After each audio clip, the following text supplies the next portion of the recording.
We're now going to bring our two fuselage halves together. Right now, this is the first proper bit of gluing we're going to be doing here.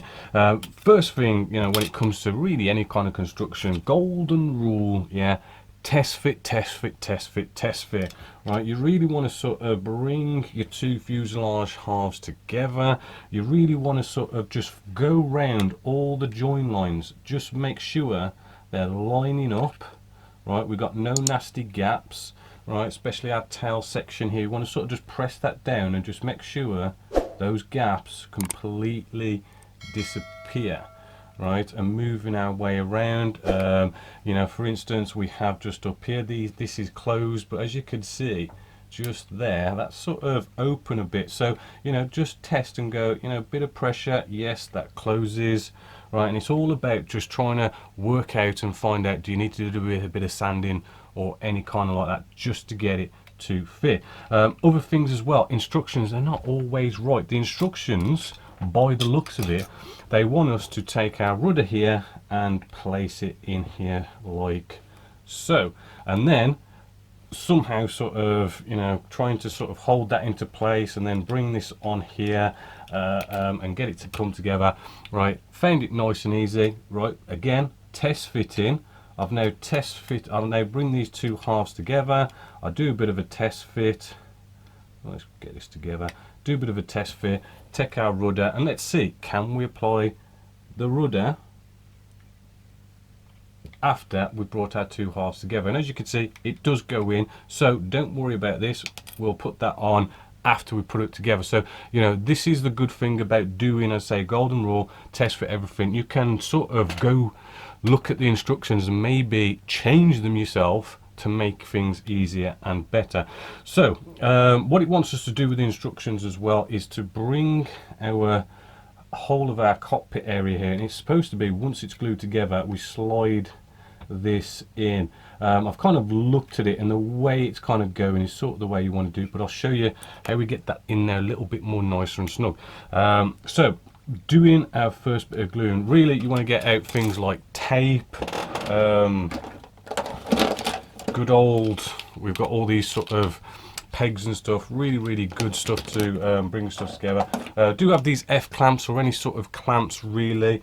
Sadly these have sort of disappeared, but there are lots and lots of clamps that you can get out of there, even Tamiya masking tape as well. So let's bring this together and let's make our first glue. But before we do our first glue, right, let's start getting some pegs on this. Right, so hopefully as you can see, what we're doing is before we even add any glue, we're pegging this down. Right, and you just want to sort of get a nice couple of pegs just in the right place. As you're putting the pegs down, you want to sort of feel, if you can feel a step, which you could probably hear that, you want to sort of just maybe sort of maneuver the plastic a bit so you don't have a step. We don't want a little bit of a ledge because we're going to be ending up sanding stuff even more. Right, and I'm just sort of going around, as you can see this is kind of pulled out. Well, let's get just a peg on there and close that up.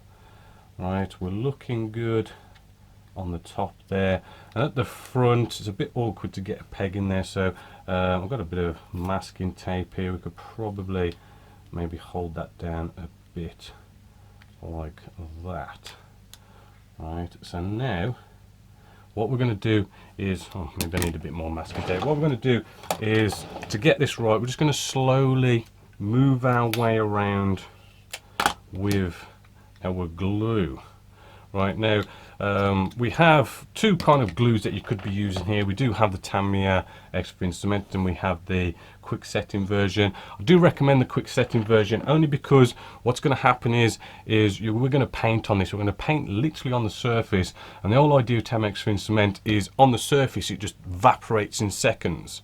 Right, so then you don't damage the surface, but because it's got good capillary action, it's going to suck into the joins, and it's not going to evaporate straight away into the joins.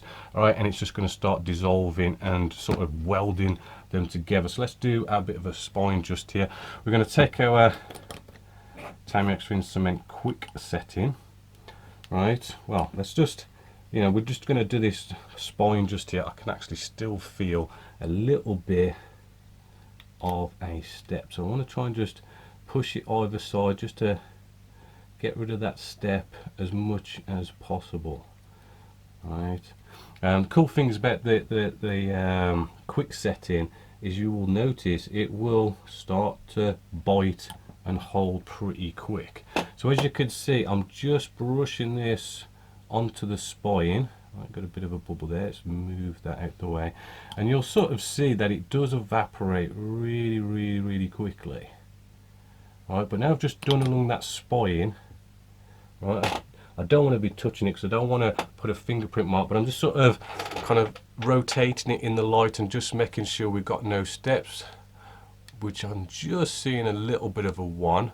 So I'm just kind of pushing one side just to bring that step down.